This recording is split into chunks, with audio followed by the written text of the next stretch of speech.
Hello and welcome to Making Gains with me, Radzi, in association with the University of Derby, where they make it real. And Finnebrog's Naked Bacon, the biggest revolution to happen to British breakfast in a generation. Now, on today's episode, we have somebody who does a sport which you possibly may not know an awful lot about. But let me tell you, it's not only a tough sport, it's an unbelievable sport, and you definitely need to check it out at the Winter Olympics if you haven't before. The sport I'm talking about is the sport of curling, and our guest is an Olympic medalist. She's a world champion. She's a 2-time European champion. She's an 8-time Scottish curling champion. Eve Muirhead, welcome to Making Gains. Thank you. Thanks for having me. It's really good to talk to you. Now, Eve, one of the reasons I'm properly pumped to talk to you is that on Making Gains, one of the big things is, as the sign says behind me, we're about the pursuit of excellence. And when you think about curling, you don't necessarily think about what happens off the ice, but you train in terms of strength and conditioning really hard. We do. There's a lot more that goes on away from the ice strength than a lot of people realise. And over the years, the sport's definitely become a lot more physical. And I think it's definitely become a lot more strength-based.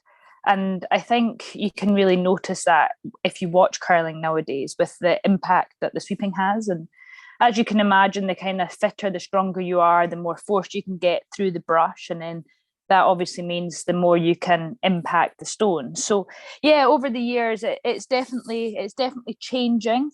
I think the gym work's just as important as the on ice work nowadays. So we train hard, very hard. So if you were to compete, for example, let's say the Olympic champion from 1994, what would be the difference in the teams in terms of not necessarily physiologically, because they'd be stronger now, but in terms of what they could perhaps do to the stone that they couldn't back then? Yeah, so that's a really good question. And nowadays, there's a lot more science behind it. And because obviously, two sweepers are sweeping one stone at a time.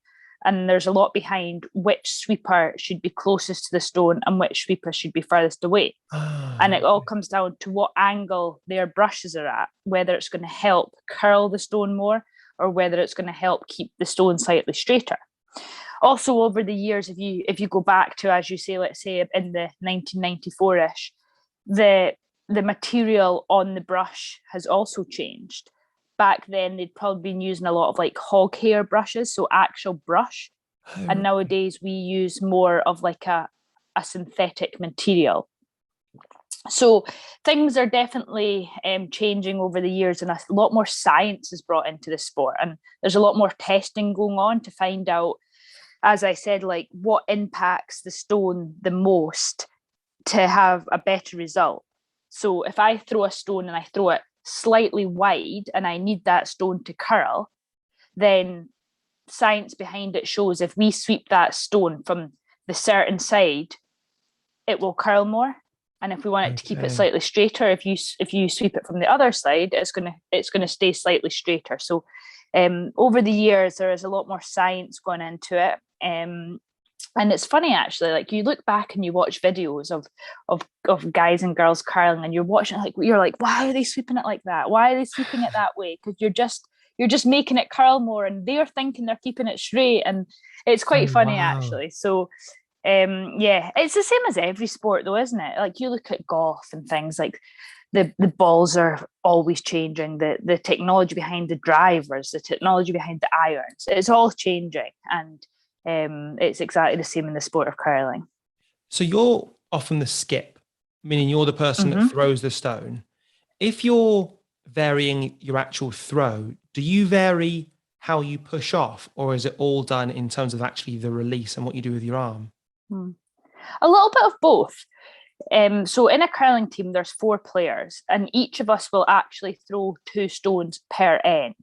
But me being the skip or the captain, I throw the last 2. So in theory, they are the stones that kind of count, either are going to get you points or sometimes lose you points.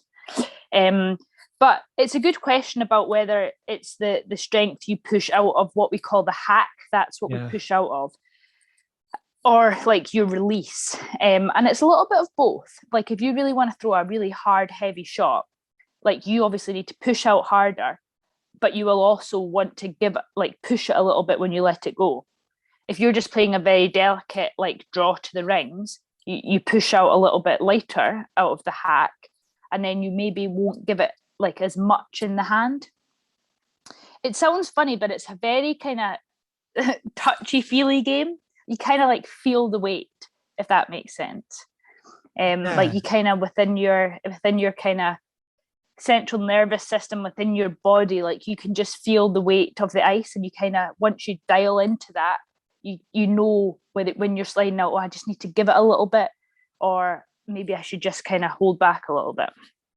You know, with say, for example, snooker, the actual point of contact, you hit the cue ball and that happens in a millisecond. So you almost don't have a chance to think about it. Whereas with what you're doing, you drive out of the hack. I'm not sure if that's the correct terminology. That's right. Yeah, that's very good. And then you've got a few seconds before you actually release the stone. Can you tell when you're onto something good, or equally, can you tell when it's not quite right even before you've released it?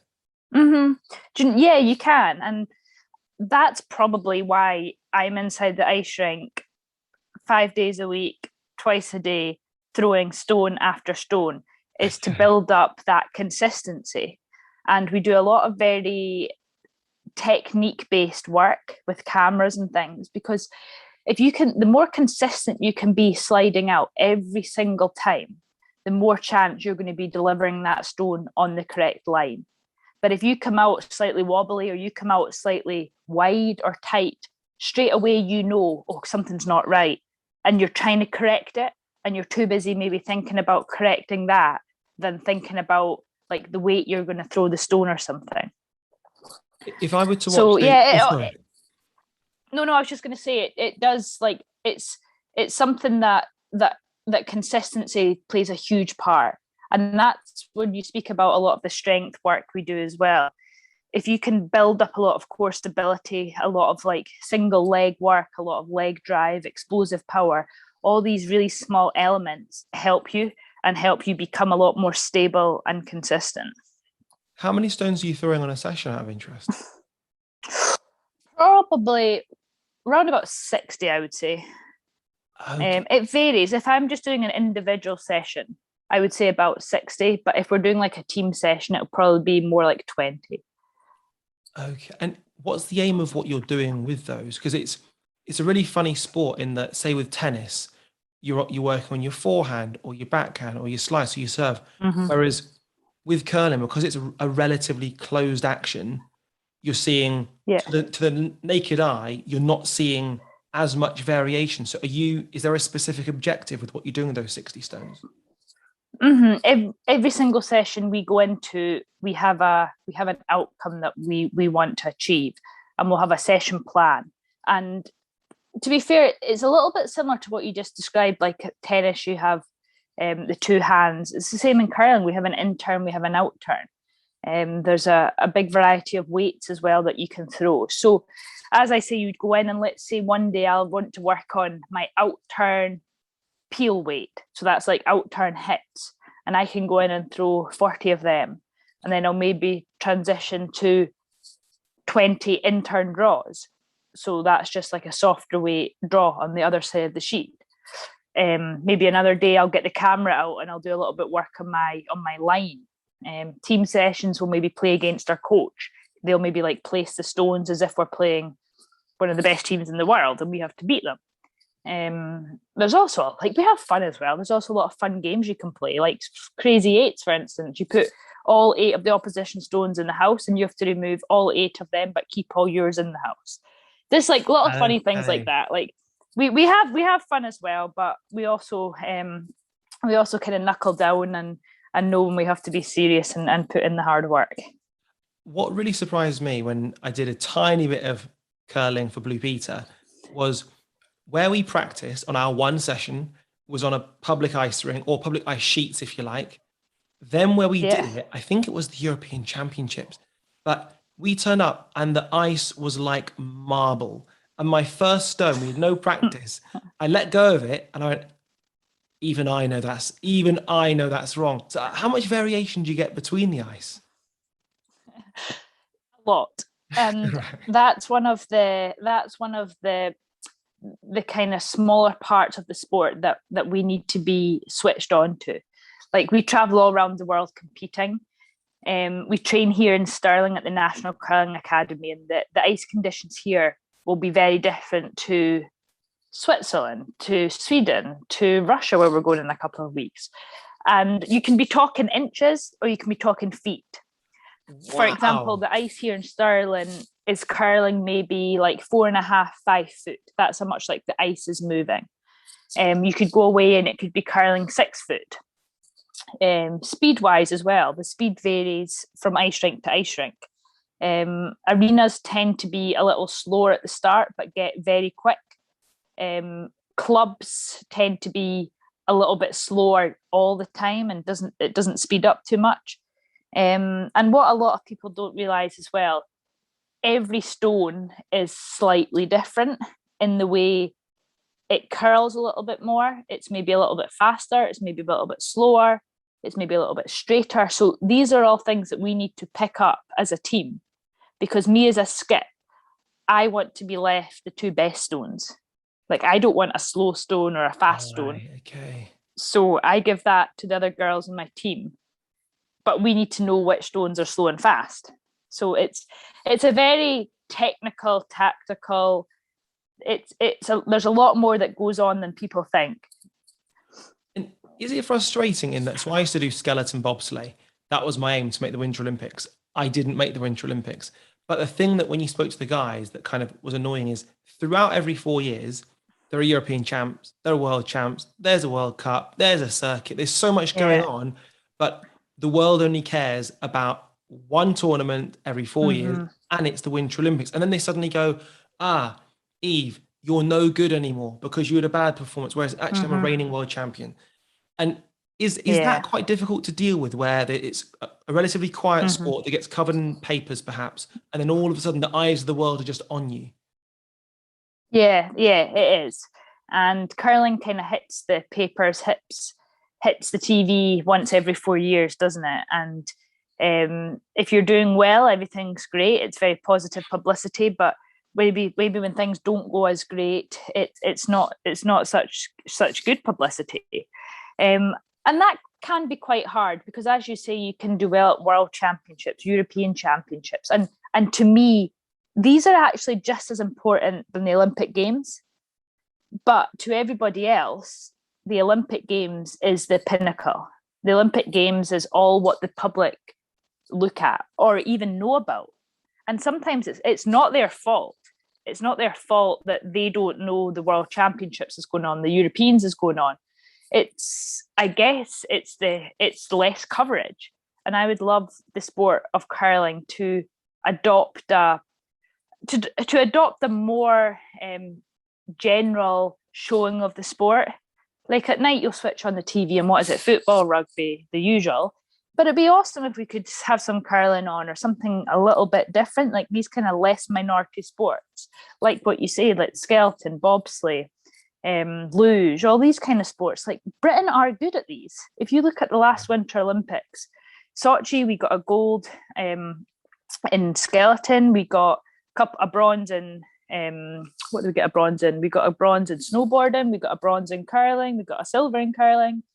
We got another gold at Pyeongchang in the skeleton, but that's all what people know about. They don't know that Lizzie Arnold's like double world champion. Right. They don't know Amy Williams won the Europeans and whatever. Do you know what I mean? Like, it would be great if these less minority sports got more coverage, and people knew more about them. What's crazy, I did a film going back about water skiing, and the guy who was my coach, Nick McGarry, he was telling me that once upon a time, one of the biggest sports in the country was water skiing. He went, the British champs had 30,000 people in attendance. Oh my God, wow. And actually, it is an incredible spectacle to see people getting pulled along by a boat. And it doesn't even cost much. It is. Right. And what you guys do, the thing is, every 4 years, the country becomes an expert, and you go, oh, that was a bad one. Oh, that was a good one.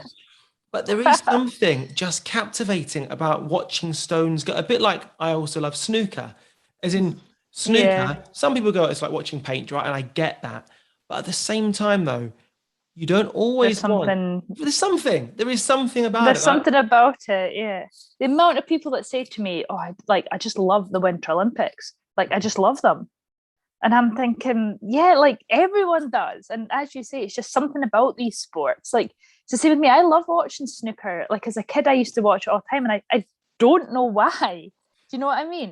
It's the same with curling. Like, why would you want to sit and watch a sport that lasts like 3 hours and it literally comes down to the last 30 seconds usually?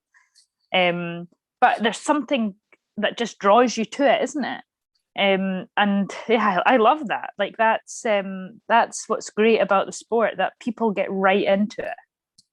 do you get any symmetrical issues out of injuries or balance issues in your body? Because one thing that wasn't on camera when I tried curling was the fact that my actual back, I'm embarrassed to admit this, it went into spasm.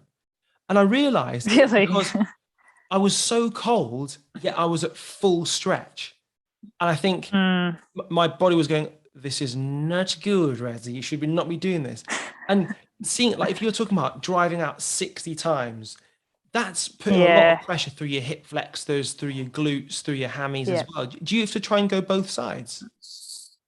yeah. Well, you don't go both sides, you just go one side. So for Yes. me, I'm right-handed, so I'll have my left leg will be like flexed, it'll be bent, and my right leg will be straight behind me. And I guess we do all have a bit of imbalance, but it's not as much as you think. I unfortunately have a lot of hip issues, so I actually had quite major hip surgery about 2.5 years ago. And that's just like wear and tear, that's the constant repetitive movement. But when I was a kid, like I was one of those people that just loved it. Like I would honestly go, I'd run after school, I'd play, and I'd throw hundreds of stones up and down the ice, up and down the ice. And I look back, I'm like, no wonder your hips are as they are. Um, so yeah, like we like there's not many curlers that have got like issues as bad as me, but we have a lot of hip flexors, a lot of like our physios constantly stretch the hip flexors, stretch the quads. A few guys get quite bad shoulder issues because of obviously sweeping's quite kind of upper body dominant. Yeah. But all in all, do you know what? Like, it's not a sport that there's a lot of injury, and it's not as um, lopsided as such as what you think. We seem to be able to kind of counterbalance it pretty well, whether it's the gym work, what we do out with, that kind of helps you stay symmetrical. This is a random one now. I was just thinking as you were saying that. There are some sports where it's, if you like, physiological. So 100 meters sprint, you need to be bang on it, and nerves might help you. If Mm-hmm. do nerves play a big factor in what you do? And would actually having a tipple, would that help you if you're actually the skip? Well, it's something I've never tried during a high pressure situation. Maybe I should give that a shot. Get the hip flask in the back pocket. Do you know what? Like, of course, like every athlete will get nervous when it comes to the high pressure situations, and like I would like to think I actually perform probably my best when there's a lot of pressure. Like I seem to just Okay. thrive with that, yeah, thrive with that pressure, and love performing like on the big stage with that pressure in my back.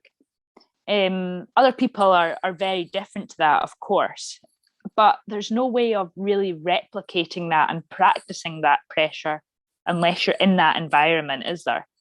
And I guess I'm lucky enough that I've been in that pressure environment so many times that I've began to put together a bit of a routine, a bit of a way that I deal with it the best I can.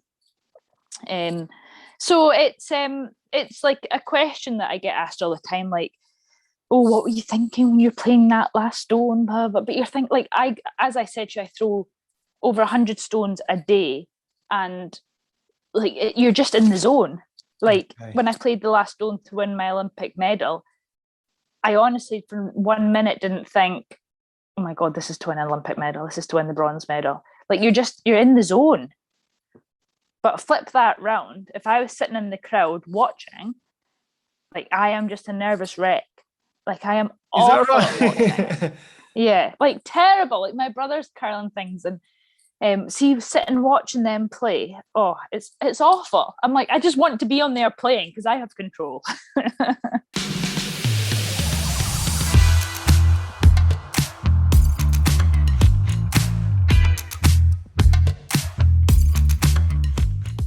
Do you have a kind of a moment? Because I bet you get asked a lot, what's your proudest accomplishment?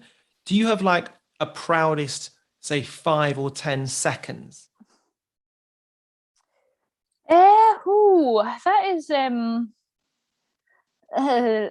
you know what? Like, of course, like winning your Olympic medal, throwing that last stone to achieve something great is a moment you'll never forget. And when it came to rest, it's more a moment of relief. And I guess that's probably my proudest moment was when that stone stopped and you knew you had that medal. You knew you'd won. Yeah. The competition was over. The last 4 years of practice, the last 2 weeks of intense competition was done. And as I say, it was more that kind of relief that it's done because it's a bit like a pressure cooker for the time at the Olympics and building up. Like obviously the media gets more hype, your phone's going off more, the crowds are becoming bigger. Like it builds up and up and up, and obviously when it finishes, it's just like it's done. It's done. It is over, and you can kind of switch off that a little bit. That's really interesting because I know like one of your heroes is Jess Ennis, or as she was in 2012, Jessica Ennis-Hill, is that when she crosses the line after the 800 meters in London, it's just relief. There's no euphoria. Yeah. And I think for some people, let's just take Greg Rutherford, same day, his is disbelief and I think genuine euphoria. And so it's really interesting that your kind of experience was weight off the shoulders rather than, oh my goodness, I can't believe it. Yeah, exactly. It's a very good way of putting it. And I was actually lucky enough to be there when Jess won that. And Why? for someone who was like the poster girl of the games, who was like the face of the games, who had all that pressure on her, obviously from the failure at the previous Olympics, it was just like a moment, like as you said, I bet nothing but relief was going through her head. Like it wouldn't have been disbelief because she would have known she was capable of winning, and she was. But like just having all those people in your face as such, like you being everywhere, the media hype, like for her to be able to just zone and switch off just shows how much of an incredible athlete she is. But I guess there was an element of that with what you do. Admittedly, it's never been a home Winter Olympics, but there is an element of if you said to virtually 99.999% of the country, name me a single curler, people would either go Rona or yourself. And that must be a lot of pressure because you're ultimately a team. Yet I think if you win, there's an element of GB has won. But if you lose, there's a sense of Eve Muirhead lost. Is that tough? Yeah. Or Scotland's lost. You know what? I've got my mum's from Dundee, and so she's always on about that. So when Andy Murray wasn't very good, it was Scotland's Andy Murray. Scotland. I think he's good. GB's Andy Murray. Yeah, 100%. No, I'm totally with you. I'm totally with you there. And in a way, like it's a part of the sport that I don't like, that the team just don't seem to get the same recognition as the skip or the captain. Because it's, as you say, like Rona won that gold medal in 2002, and could you name the rest of her team? Sadly not. No, probably not. So, and a lot of people wouldn't be able to. And like, I guess that's what comes with being the skip though. But for me, I always try and kind of share a lot of the responsibilities out to the other girls. If there's options to go and do interviews or things like that any of us can do, I would say, well, one of you girls go and do it. And like they love doing that. And like I never forget that it's a team sport. It's not Eve Muirhead's team, or it's not Eve Muirhead. It is like Team Muirhead. Like we are a team. And that's one part that I always really do admire, is that it is a team. It's a team performance. As much as I threw the last stone to win the Worlds, I threw the last stone to win the Olympic medal, it was a team effort. Like those girls swept that stone to perfection. The third called the stone to perfection. So you can't take that away from them. You know, we mentioned Jess, and I said Jess Ennis as she was in 2012. She's now Jessica Ennis-Hill. If and when you decide to get married, are you going to double barrel your name, or is it always going to be Eve? Oh, do you know, I've not even thought about it. I don't know. Because it wouldn't be the same. It's a good question. Yeah, I know it just won't be the same. It won't be Team Muirhead anymore. It'll be, don't know. See, my surname's Chinyanganya, so there's no way that's getting double barreled. No, too many syllables. No, that would be a long double barrel. Yeah, Chinyanganya Smith. What are you talking about? And how would you spell that, please? Yeah, correct. Yeah, I don't know. I don't know. What is your dream with what you do? Is it Olympic gold, or is it something that perhaps if you're in the sport, you'd understand that, say, for example, in the winters in, say, let's take Sky Brown, hers really isn't getting an Olympic medal. It's probably the X Games, or even skeleton, there's a guy called Matthias Dukas, the greatest of all time. He didn't get gold in Pyeongchang or Sochi, or I've missed one out, or Vancouver, but Vancouver, he's still the greatest. Is there an element of something you want to do in your sport that would be bosh, box ticked? You know what? I've probably done most of what I can do within my sport. I probably ticked a lot of the boxes, and the only big box that isn't ticked is, of course, the Olympic gold medal. And if you're to ask anyone what would you like to do, of course they're going to say win the Olympics. Like that's just part and parcel, isn't it? But for me, like I would just love, of course I want to win the Olympics, yes, but I would just love to grow right through Britain, not just Scotland, just the whole of Britain. I would love it to be a well-known sport. I'd love it to have so many young kids wanting to give it a shot, but the possibilities to give it a shot, because we all know that there's not many curling rinks in England. I think there's one. But if we can get more, if we can get more rinks in England and get more young kids involved and really grow the sport, like that's just something that I would love to do, is to grow the sport of curling. Why is that England just doesn't seem to take part in the same way Scotland does? You know what? I actually don't know. Of course, like the curling stones and things all come from Ailsa Craig in Scotland, and England just doesn't seem to kind of adopt the same kind of commitment, or they just don't seem to have the same facilities.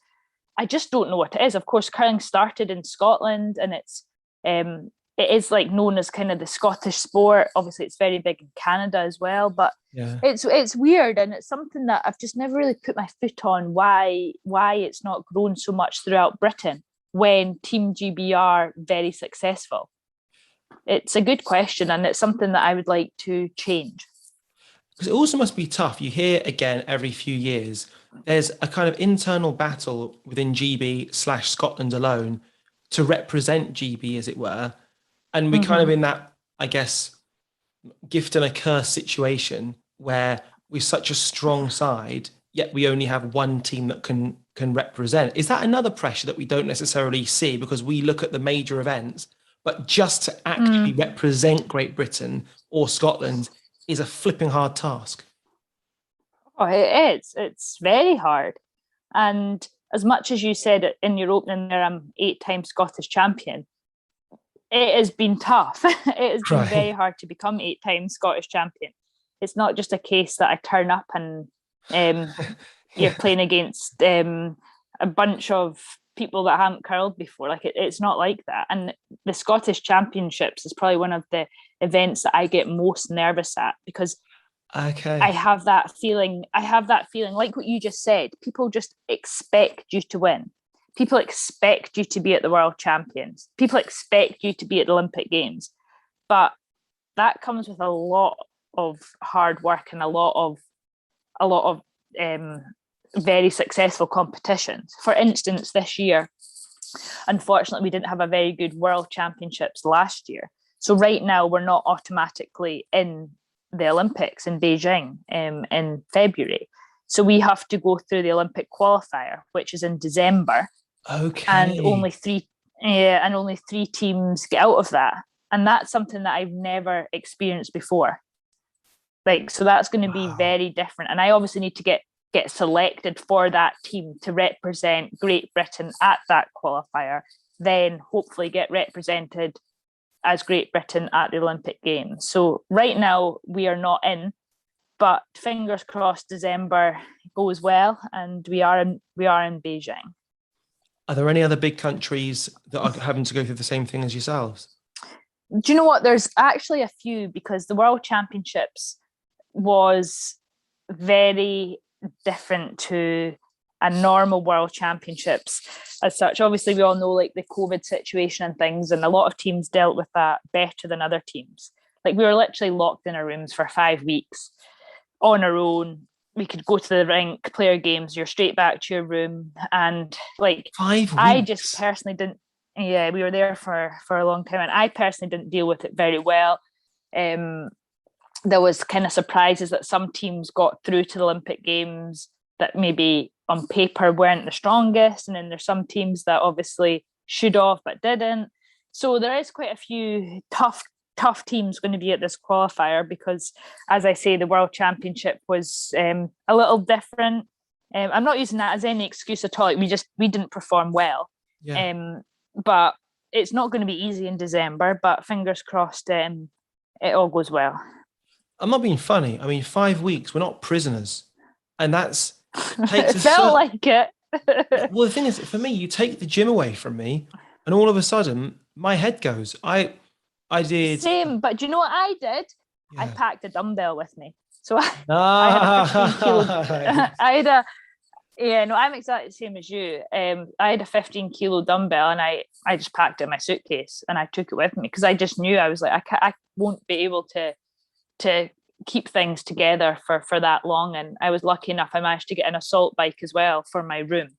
Um, so I had an assault bike and a 15-kilo dumbbell, lots of bands, a TRX and things. So I managed to get by. But 100% what you say, like, I'm used to going to these events. I'm used to going out to a proper gym, getting the right headspace, Yeah. walking around, going to coffee shops, going out for food with the other girls in the team. Like, it was very different. It was very tough, but it was the same for everyone. And as I say, some dealt with it better than others. It is the same for everyone, but it's sort of not, in that if you're the way I cope with life, not the pub, occasional spa, flipping like spas, but I Mm-hmm. could live without TV to a point. I could live without books to a Mm-hmm. point, but the gym and Wi-Fi is what keeps me going. And you take that away. I mean, there are talks that if I'm asked to work at the Winter Olympics in Beijing, there are talks of a 21-day hotel quarantine. And What? right, right. Wow. 21 days. Wow. And as things stand, as I speak to you now, that applies to media, officials, volunteers, athletes, coaches, everyone. Now, it can't happen, because there's no way you can have, Mm, especially in sports where, let's just take figure skating, you can't have three yeah. weeks off the ice. It's just not safe. But it, Yeah. It's the same in curling. Like, having 3 weeks off is a lot of time. right. Like, that's a big break for us, especially when you're gearing up to one of the biggest competitions of a lot of people's life. And yeah, it's just so different, isn't it? It's right now, it's a different world, but let's hope that 21 days gets lessened very quickly.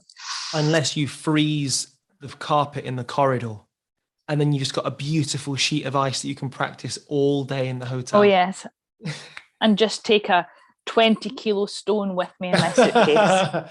Yeah. No problem. Have you been out to where the actual place will be in China?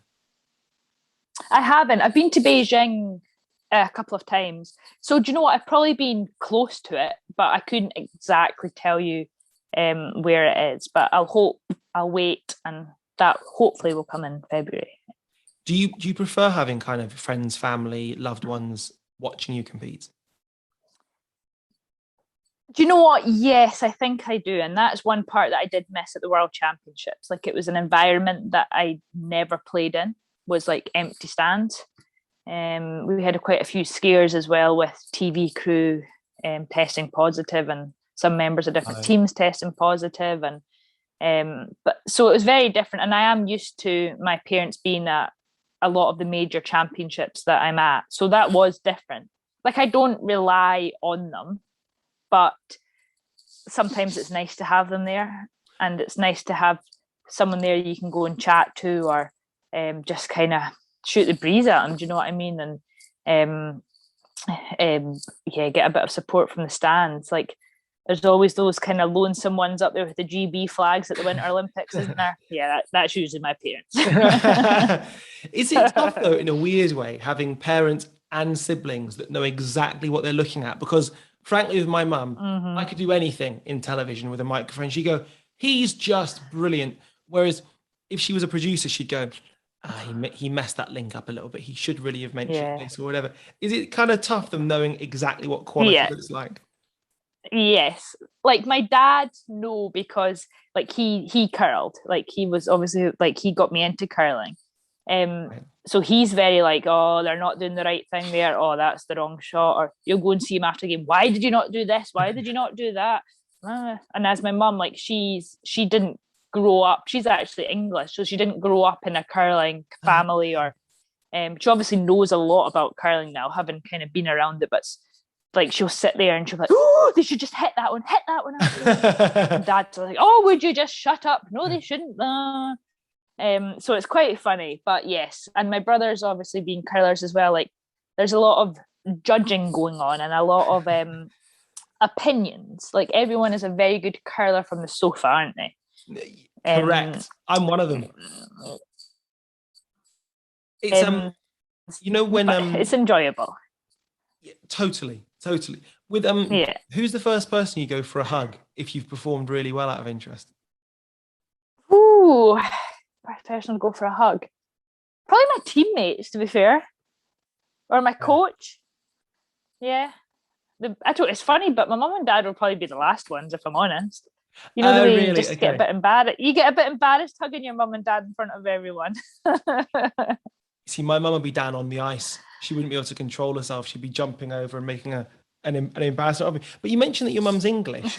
Does she regard herself as English or British? Oh, English, I think. Yeah. Because I've got this really weird thing where all my family holidays or school holidays were in Scotland. All my family are either from Zimbabwe or Scotland. I've got no connection to England, but I've always lived in England. So I support Scotland in any sort of football or rugby. But I would say I'm British, not Scottish, because I've never paid taxes in Scotland. I wasn't educated in Scotland. I don't sound Scottish. And so for me, it's kind of, I always find it interesting when you hear English people in Scotland with Scottish kids, as is the case. Yeah, you sound like you're going to have a much more relaxed night watching Scotland v England at football or rugby. In my house, it is not. You have dad on one side of the sitting room and mum on the other. One supporting England, one supporting Scotland. We see, I love the snooker, and my granny, there was one rule: if you watch snooker in her house, you support Stephen Hendry, John Higgins, Alan McManus, maybe Graham Dott, and that is it. That's it. All the Scottish guys, and that is it. That is it. And so that's in my head. Yeah, that's awesome. Well, Eve, it's been a genuine pleasure chatting to you. Thank you so much. And we're not just going to focus on the Olympic Games. We need to, first of all, get there first. But all the very best in Beijing. Everyone is behind you. Thank you. Thanks for having me. Naked Bacon One day, all bacon will be made this way.